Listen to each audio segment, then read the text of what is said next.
Bersama saya Bintang Sri Cahyo Dan saya Aisyah Maliha. Newsline kembali hadir dengan sejumlah informasi menarik akan kami hadirkan hanya untuk Anda. Kenaikan harga sembako di beberapa pasar menjelang Natal dan Tahun Baru. Kemacetan di beberapa ruas jalan Bogor yang menyebabkan tersendatnya arus lalu lintas. Hingga informasi terkini terkait perkembangan COVID-19, semuanya akan kami rangkum dalam Newsline. Seperti yang kita ketahui, kenaikan harga sembako menjelang Natal dan Tahun Baru selalu terjadi di tahun sebelumnya. Ya, betul sekali. Di tahun ini pun harga sembako di beberapa tempat se-Jabodetabek juga mengalami kenaikan. Dengan saya Yoga Putra Pangestu dari Liputan Newsline. Kali ini saya sedang berada di Pasar Cibinong untuk meliput apakah ada kenaikan harga sembako menjelang Natal dan Tahun Baru. Kenaikan harga sembako di pasar tradisional Cibinong mengalami kenaikan yang signifikan mendekati Natal dan Tahun Baru. Harga minyak yang awalnya seharga Rp14.000 per liter naik menjadi Rp18.000 per liter. Telur yang awalnya Rp21.000 per kilogram naik menjadi Rp24.000 per kilogram. Pedagang dan pembeli di pasar Cibinong mengeluh atas kenaikan harga tersebut. Terlebih di masa sulit COVID-19 di mana kondisi ekonomi masyarakat belum stabil. Kenaikan harga tersebut juga berimbas pada bahan pokok yang menjadi langka. Kayak minyak, telur, itu sih kayaknya yang naik, minyak, telur, terus gula juga bisa naik, tepung, soalnya mau Natal Tahun Baru kan kebanyakan orang bikin kue, jadi emang kadang-kadang dari pabriknya naik atau dari perusahaannya itu naik bahan-bahannya. Kalau dampak soalnya kan baru kebangkitan ekonomi ya, jadi ya pembeli sih semakin berkurang gitu. Langganan kalau misalnya mahal ya dia cari solusi-solusi lain. Pemirsa, harga minyak goreng dan telur kami pantau saat ini sedang naik. Dan tentunya kita berharap harga sembako akan kembali normal dan pemerintah terus memantau harga sembako agar masyarakat bisa mendapatkan harga sembako yang normal. Sekian, saya Yoga Putra Pangestu dan kameramen Auliawal Arif melaporkan dari Pasar Cibinong. Ya, para pemirsa, seperti yang kita ketahui dari gelombang 1 sampai beberapa gelombang yang telah terlewati guna menghadapi COVID-19, berikut ini laporan dari rekan kami terkait data statistika kelonjakan pasien COVID-19 dari rentang waktu tertentu di RSUI Depok, Jawa Barat. Memang yang sekarang sedang kita waspadai adalah COVID-19. Semoga COVID-19 ini cepat selesai dan dunia mulai membaik. Ya, betul sekali karena kita merindukan dunia yang normal kembali. Baik pemirsa, saat ini saya sedang berada di RSUI Depok, ingin melaporkan status perkembangan COVID-19. Saya bersama Mas Reja, salah satu petugas penanganan COVID-19. Ya, selamat siang Mas Reja. Bagaimana Mas kabarnya? Alhamdulillah. Alhamdulillah baik. Sehat ya, untuk keluarga sehat ya. Mas bisa diceritakan secara singkat bagaimana sih status perkembangan COVID-19 di RSUI Depok saat ini? Status perkembangan di RSUI Depok dari awal bulan November sampai sekarang agak sedikit meningkat. Dan pas awal Oktober dan akhir Oktober tuh pasien udah mulai nol. Untuk perkembangan status yang meninggal dan sembuh Mas dari COVID-19 ini ada berapa Mas? Yang sembuh yang pas awal tahun 2021, yang pas meningkatnya COVID merajalela di Indonesia, ada yang sembuh ada tiga orang, dan yang meninggal cuma 1 sampai 2 orang aja. Berdasarkan data dari Pusat Informasi dan Koordinasi COVID-19 Kota Depok, Jawa Barat, saat ini total ruangan ICU yang terpakai di RSUI Depok mencapai 6 ruangan. Sementara untuk total ruangan isolasi COVID yang terpakai mencapai 8 ruangan.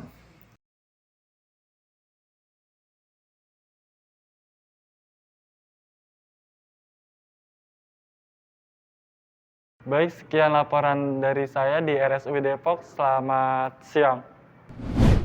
Baik, berita selanjutnya dari bencana alam. Akhir-akhir ini juga hujan terus meningkat, menyebabkan banjir di beberapa daerah DKI Jakarta, sehingga warga harus siap siaga dalam menanggulangi banjir yang akan datang.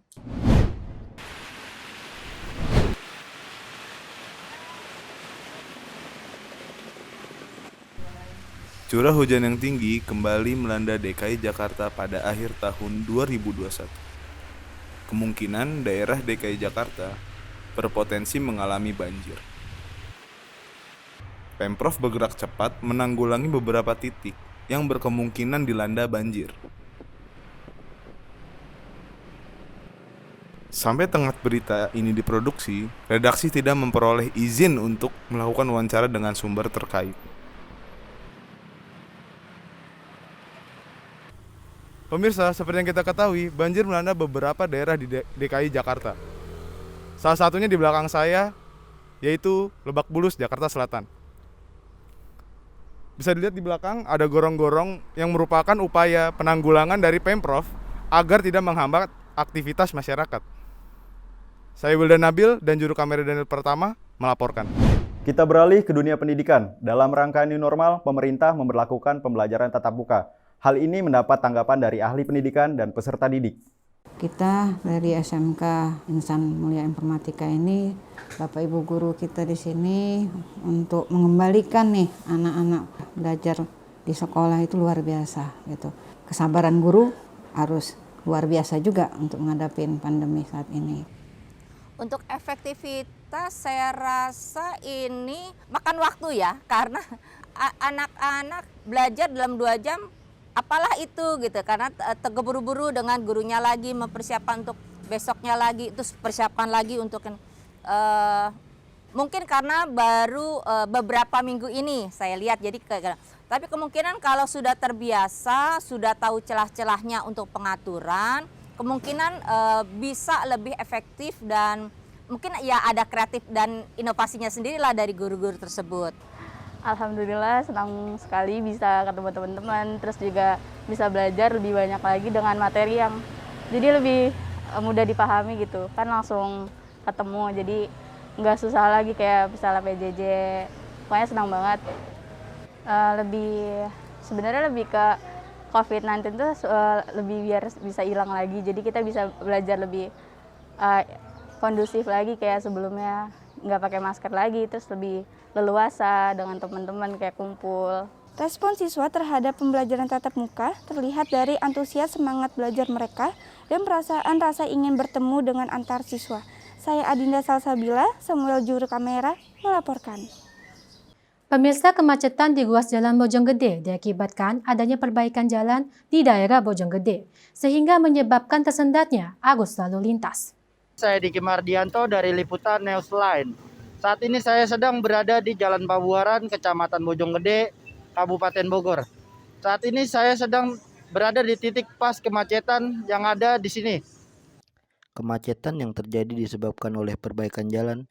Hal ini mengakibatkan pengendara motor dan mobil harus melaju di jalur yang menyempit.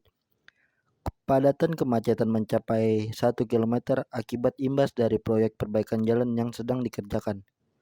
Warga berantusias untuk menjaga jalan agar memenuhi sistem tutup buka jalur agar tidak adanya kepadatan kendaraan yang berlebih. Dengan Bapak siapa? Oh, saya Bapak Supriyatna. Bapak Supriyatna. Sudah berapa lama pekerjaan ini dimulai ya Pak? Pekerjaan itu sekitar 2 minggu yang lalu. Bagaimana solusinya Pak untuk mengatasi kemacetan? Kalau mengatasi solusi kemacetan, sistemnya jadi buka tutup. Pokoknya diatur dari sana jalan, dari sini jaga tuh. Atau dari sini jalan, ya di sana jaga tuh. Terima kasih ya Pak. Ya, itu saja yang dapat saya sampaikan. Saya Diki Mardianto, terima kasih. Aisyah, kamu setuju gak kalau kebudayaan merupakan ciri khas suatu bangsa? Ya, setuju banget, karena kebudayaan juga harus dilestarikan kepada kaum muda. Meski terus tersingkir oleh budaya modern, namun pewayangan di Jakarta masih terus dipertahankan hingga saat ini. Peminat wayang orang Barata dalam dunia pewayangan mengalami jatuh bangun dalam mempertahankan kelestariannya di Jakarta. Berikut adalah laporan dari rekan reporter kami. Kita simak liputannya. Wayang orang Barata merupakan praktik kesenian yang terbilang cukup kompleks. Tampak pada aktivitas saat latihan yang tetap gaduh dengan simulasi adegan dan koreografi sejumlah penampil. Kendati antusiasme publik tak serius di awal kemunculannya, namun ada saja apresiator seni yang menantikan aksi mereka di atas panggung.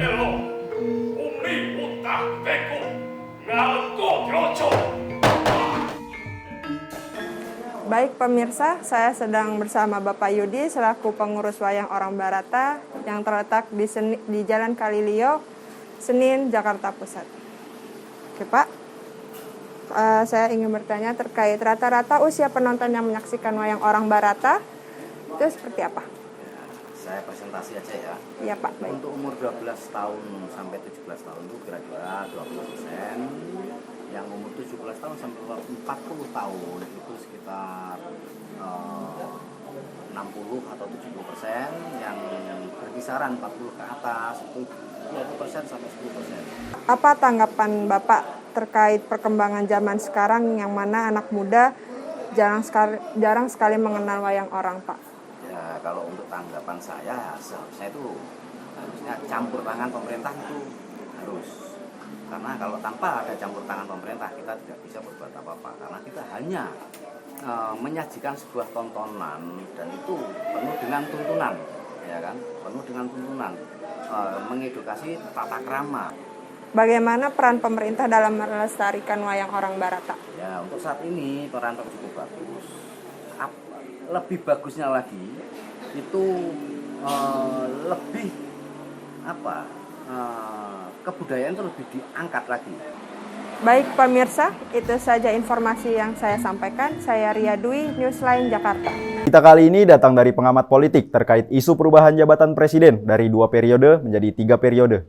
Berikut liputannya. Isu perpanjangan masa jabatan presiden pertama kali muncul pada akhir 2019. Saat ada usulan amandemen Undang-Undang Dasar 1945. Tahun 2021 isu ini kembali digulirkan oleh politikus senior Amin Rais. Menanggapi hal itu, pengamat politik Irfan Fauzi Arif menyebut skenario perpanjangan jabatan presiden sebagai upaya dari test the water. Secara geopolitik, isu ini kembali muncul. Yang pertama adalah karena kita sudah memasuki etapa kedua perhelatan untuk Pilpres dan Pilkada. Nah, isu ini perlu nampaknya diangkat oleh sebagian orang untuk sebagai namanya test the water. Sebagian untuk mengetes bagaimana sih publik menerima isu ini positif atau negatif. Irfan Fauzi Arif mengatakan perpanjangan masa jabatan presiden dari 2 periode menjadi 3 periode jelas melanggar konstitusi. Ini tentu berlawanan dengan semangat reformasi. Kita sudah dalam semangat reformasi adalah presidennya dibatasi 2 periode. Kalau sampai kemudian ada 3 periode, ini adalah udah jelas mencederai semangat reformasi. Dalam ilmu komunikasi ada gestur politik yang bisa kita baca, mana yang statement yang tulus, mana yang tidak tulus. Tapi saya berharap bahwa pemerintah khususnya dan anggota dewan pada umumnya adalah pada saat ini sudahlah hentikan mengemukakan bermain atraksi dan bermain sirkus politik. Karena masyarakat kita saat ini sedang dalam keadaan terpuruk secara ekonomi, sosial, dan budaya. Perlu ada rehabilitasi kembali. Presiden Jokowi dengan tegas menolak pengubahan terkait masa jabatan presiden dari 2 periode menjadi 3 periode. Saat ini Presiden Jokowi menyatakan pemerintahannya akan berjalan sesuai konstitusi. Saya Latania Rizky, Newsline, Jakarta. Seperti yang kita ketahui pemirsa, narkotika merupakan zat adiktif yang tidak diperkenankan serta dilarang di Indonesia. Ya, seorang karyawan swasta divonis 10 tahun penjara akibat mengedarkan dan mengkonsumsi narkotika. Senin pagi, sidang putusan terhadap seorang karyawan swasta bernama Arif Perkasa sebagai terdakwa pengedar dan pemakai narkotika jenis sabu yang berbentuk kristal seberat 10,2 gram dan 1 buah alat hisap berupa bong. Sidang tersebut digelar secara virtual di Pengadilan Negeri Depok, Jawa Barat. Dalam sidang, hakim memvonis terdakwa selama 10 tahun penjara karena melanggar pasal 112 ayat 2 dan pasal 114 ayat 2 Undang-Undang Republik Indonesia Nomor 35 Tahun 2009 tentang narkotika. Tadi baru bisa dinyatakan inkrah atau selanjutnya kita nyatakan di. Kalau untuk langkah hukumnya di dalam pembelaan kita selaku kuasa hukum, di mana kita sesuaikan dengan fakta persidangan, di mana salah satunya yang kita ajukan dalam pembelaan kita itu bahwa terdakwa ini adalah yang kurang mampu. Kalau untuk upaya hukumnya, di mana pada saat itu terdakwa memang tidak menjawab apa yang ditanyakan ketika putusan itu, di mana putusannya itu dijatuhkan 10 tahun. Nah, terhadap itu terdakwa memang tidak menjawab artinya berpikir-pikir selama waktu 7 hari di mana hukum acara yang berlaku seperti itu, namun dalam waktu 7 hari itu tidak melakukan upaya hukum, maka terhadap putusan itu sudah inkrah terhadap terdakwa. Ya, meski pihak berwajib sudah menangani banyak kasus penyalahgunaan narkotika, tetapi masih saja ada oknum yang beredar karena faktor ekonomi. Seperti kasus Arif Perkasa ini, terdakwa bersalah karena perbuatannya telah melanggar hukum dan divonis hukuman selama 10 tahun penjara. Saya Tiara Hairunisa melaporkan. Telah terjadi bentrok antar warga yang dipicu oleh adanya adu mulut dan untung saja hal ini dapat dibubarkan oleh aparat setempat. Selamat malam pemirsa, dengan saya Amalia Fadiah dari Liputan Newsline. Saya sedang berada di area tempat terjadinya tawuran antar warga setempat. Saya akan mewawancarai salah satu warga yang kebetulan berada di tempat kejadian saat tawuran terjadi. Selamat malam Mas, dengan Mas siapa? Yusuf. Saya minta waktunya sebentar.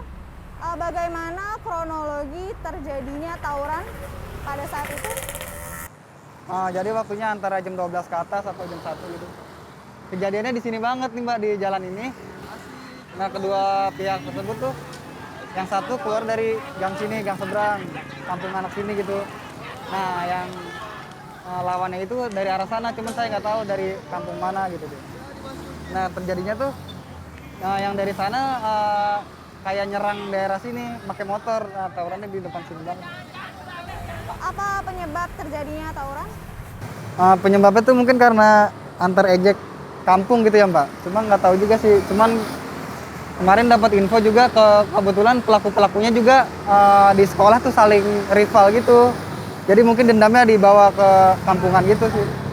Apa sudah ada penanganan dari pihak yang berwenang atau RT RW setempat?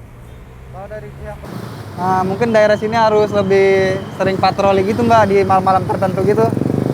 Jadi buat mencegah terjadinya tawuran lagi gitu di sini biar nggak merugikan orang sekitar juga. Ya, sekian liputan dari saya Amalia Fadiah dan juru kamera Linujaya Samudra melaporkan. Pemirsa, sekelompok mahasiswa UBSI yang melakukan gerakan bakti sosial guna membantu masyarakat yang menurut mereka layak mendapatkan bantuan. Jumlah mahasiswa UBSI Margonda sedang bersiap-siap untuk membagikan makanan kepada masyarakat yang membutuhkan. Hal ini dilakukan mereka guna membantu yang terkena efek dari pandemi ini. Terdapat 40 paket makanan dan minuman yang siap untuk dibagikan oleh rekan-rekan koneksi anak komunikasi ini, mahasiswa dari UBSI Margonda. Targetnya adalah Gojek, pedagang, tukang parkir, dan lain-lain. Bang Rijal, siapa yang menjalani kegiatan ini? Kalau untuk kegiatan ini dijalanin oleh anak-anak konak ya Bang ya, dari koneksi anak komunikasi dari UBSI Margonda. Apa aja sih yang biasa dilakukan mahasiswa ini pada kegiatan Jumat ini? Nah terus, sejak kapan sih ini kegiatan ini tuh dilakukan? Kalau untuk kegiatannya sih kayak bagi-bagi aja sih Bang, ke pemulung mungkin untuk bagi-bagi makanan seperti ke Gojek atau yang lain lah. Kalau untuk kegiatannya kurang lebih 3 bulan sih. Kan biasanya berapa sih kira-kira anggaran yang dipatokin buat kegiatan bagi-bagi ini? Nah terus cara abang publikasiin itu di mana? Kalau untuk anggaran kita sih nggak matokin ya Bang ya. Cuman kalau transfer kan biasanya minimal transfer tuh 20.000 ya. Nah kalau untuk yang datang langsung tuh kayak seikhlasnya aja sih. Dan kalau untuk publikasi kita biasanya kan kita ada Instagram Konak tuh Bang. Biasanya kita share via Instastory Konak atau lewat status WA lah untuk transparan aja untuk biaya. Gimana sih tanggapan masyarakat atas kegiatan bagi-bagi ini? Nah terus kendalanya di kegiatan bagi-bagi itu apa? Tanggapan dari masyarakat sih alhamdulillah positif ya Bang. Dan kalau untuk kendala paling cuma di cuaca aja sih. Udah baik dari saya, terima kasih Bang Rijal. Ya sama-sama. Nah pemirsa, demikian kegiatan Jumat bagi-bagi hari ini. Jika Anda ingin mengisikan secuil rezekinya, Anda bisa ke Instagram mereka @konakin_. Sekian dari saya depan kampus UBSI Margonda, Farhan Fauzi, Arya Sartia melaporkan. Aisyah, bagaimana akhir pekan kamu nih? Wah, masih belum terbayangkan sih, tapi biasanya kalau akhir pekan pasti olahraga. Nah, pas banget nih pemirsa, bagi Anda warga Depok sekitaran Andara yang ingin mengisi waktu luang di akhir pekan, kami menyajikan tips untuk Anda. Salah satunya dengan mengikuti Car Free Day yang diadakan setiap akhir pekan. Nah, benar banget. Demi menjaga daya tahan tubuh agar imun kita tetap terjaga. Berikut ini laporan dari rekan reporter kami, sekaligus penutup perjumpaan kita hari ini. Nantikan berita-berita lainnya di Newsline selanjutnya. Saya Aisyah Maliha dan rekan saya Bintang Tri Cahyo mengucapkan terima kasih dan sampai jumpa.